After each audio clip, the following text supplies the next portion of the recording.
Hi, welcome to the Art of Shame-Free Living podcast. Today is all about rest, and rest as like rebellion, rest as growth, rest as change. It might not seem like it's difficult, but it actually is. But first of all, I want to tell you, I have a women's retreat that I'm hosting on April 22nd to the 25th, 4 days and 3 nights. I have another one in September, 16th to the 19th. Again, 4 days and 3 nights, both in Southern Alberta in Canada. It's just a few hours from the international airport, which is Calgary. If you have any questions about that, you can let me know. I have the retreat link as well. It's coachcrystal.ca/manifest-me-retreat. You're going to get these cute sweaters at the retreat. At the back, they say, I came to be me.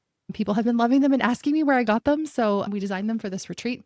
And we had a great time last time, and I'm really excited for this. And I think it goes well with our episode today on rest. So if you've been thinking about coming to one of them, those are the only two I'm doing all year. So check them out and join us. So one of the questions I was pondering on is how good can we tolerate it? This is a question that was given to me by a coach ages ago. And I remember writing it down and thinking, that's actually a hard question, because it's easy for us to think, I want more calm. I want more rest. I want more joy. I want more love. I want more peace. But sometimes if that's not our natural go-to, it can actually be pretty uncomfortable to sit with it. It can be pretty uncomfortable to have people love you. It can be pretty uncomfortable to have people see you. It can be pretty uncomfortable to rest. It can be uncomfortable to create more wealth than you've ever created before, or to see a dream come into fruition and realize it. Sometimes it is a little uncomfortable.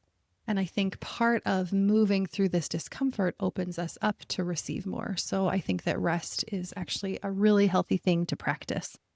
I recently saw on Instagram, an Instagram friend, Danny. I think his Instagram is dannybunny.co. And he was talking about rest and how we think we want rest, but then when we actually truly rest, like no social media, no screens, nothing else going on, it actually feels highly uncomfortable to do so. It's not comfortable to sit in stillness doing nothing, and that it really feels kind of terrible. And there's a lot we can learn from that.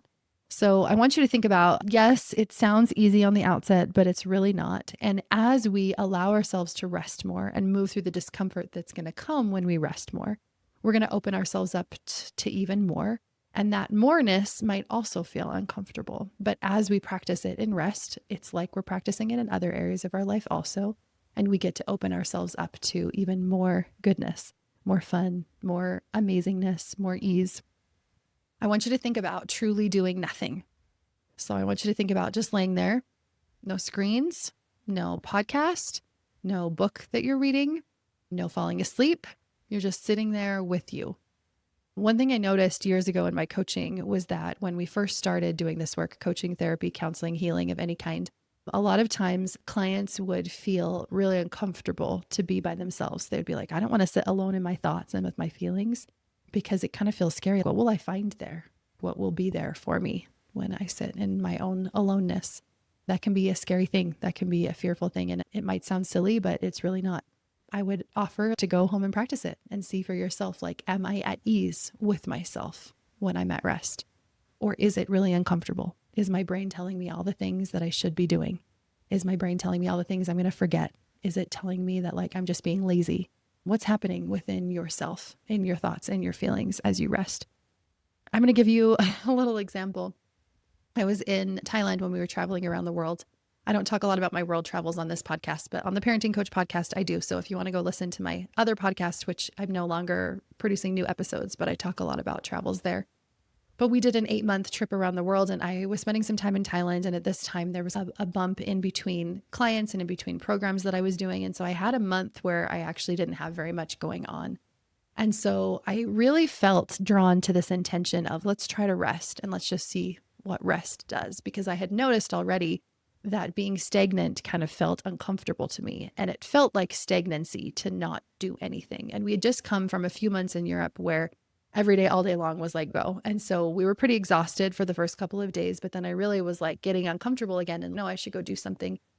But my intuition was like, nope, you should take the whole month, maybe even longer, and you should do nothing. That might sound lovely, to lay on the side of a pool by a beach in the warm sun, doing nothing.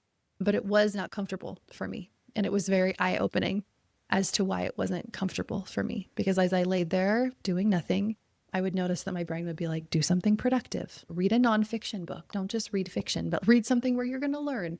go get some more clients, create a new program, go record podcast episodes. And sitting and doing nothing was one of the most difficult things that I have done.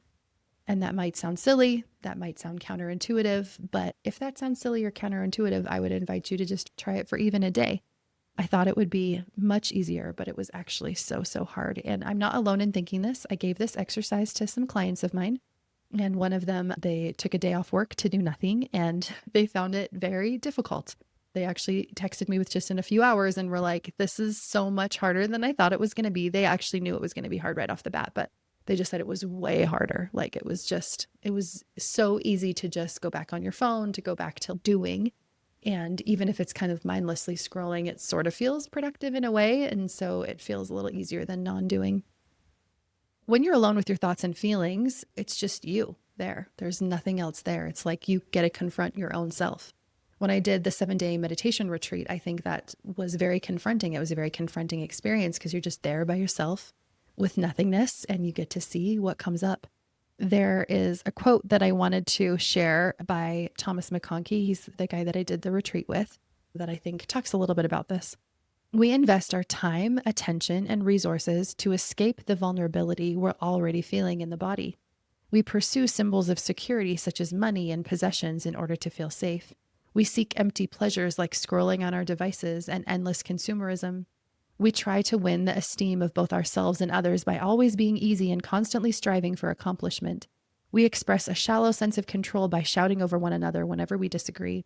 There is no end to these appetites. The more attention we feed these energy centers, the more massive they become. The more massive they become, the more difficult it is in each successive movement for us to escape their gravitational pull, each successive moment. Because the body developmentally is foundational to our humanity, the heart and mind are especially vulnerable to its disturbances. He also goes on to say, how do we soothe ourselves? It's simple in concept, but difficult to do in practice. We learn to be willing to feel what we're actually feeling in the body and to trust the ground of our being. And so I just want to offer that it might sound like it's easy. Who knows? Maybe it sounds already like it's difficult for you, but there's a lot of knowledge and wisdom that's going to be had in the process of just sitting with yourself without mindlessly scrolling, without reading a book, without doing, without serving, without acting, without all of the things that we do throughout the day, that some are helpful and some are avoiding. And we get to sit with us and we get to see how that is. And I think rest can be one of the biggest forms of resistance, of rebellion that we can do. It can be growth. It can be healing. It seems silly, but how could rest be healing? But it's sometimes the most healing that we can do because it allows space for our feelings to be present. So if you want to come to the retreat, we're going to do some rest, some silence, some stillness, some journaling, some downtime, some integration of all the things that I talk about on this podcast. And we would absolutely love for you to be there. So take this as your invitation personally to you, for you to come and join us in this work, in this rest, in this rebellion, in this resistance, in this growth that we get to do together. And sometimes discomfort can feel good. Sometimes it can feel like you're at the gym and you've worked for a long time and your muscles are sore, but it's a good kind of sore. And that's often how it feels for me when I do this emotional, this feeling work. So come join us. We will see you there.